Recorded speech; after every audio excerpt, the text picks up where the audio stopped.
I'll give you two examples. So two of the clients who've been with me the longest, one of them, very, very good friend of mine, still comes to gym, not actively coaching with me. He's a paramedic. And in the early days, I don't know if you guys know any paramedics, anybody listening, but they don't have a lot of support structure in their world. You see terrible shit on a daily basis, and they don't have longevity in that career. And paramedics are paid differently in different parts of the world. In the city I'm in, they're actually paid really, really well. It becomes a set of golden handcuffs. It's hard to get out of it. So my client and friend would tell me the stories. Sometimes he told me terrible shit, like going into the aftermath of a machete fight, stuff like that and worse. There came a day after a couple of years where he stopped telling me the stories and never again.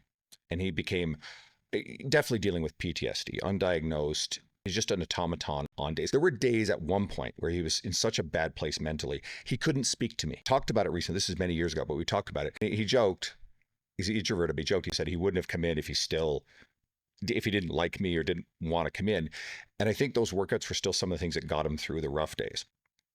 Anyway, he was a weapon. I had to make sure I deloaded him regularly because he would live on the bleeding edge. This was the stuff that kept his psyche intact through rough years of his training. He approached me, he never lifted before, approached me off the gym floor because I was the trainer he thought could help him get on past the tactical physical for the tactical unit for the paramedics that went into SWAT stuff. Within a couple of years, he passed that and he became the guy with the highest score in the annual runoff for this stuff. The guy's an absolute weapon.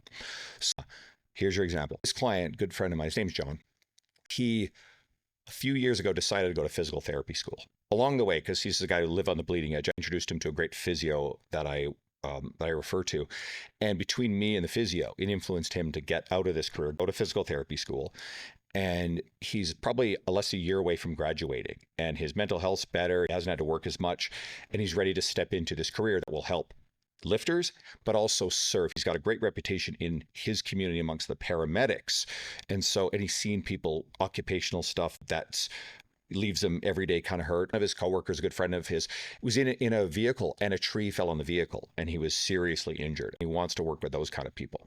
So stepping into the space and our relationship over the years led this guy to a complete career change, which saved his mental health. And now he's going to give back. And that's a perfect metaphor for what these long-term relationships can do.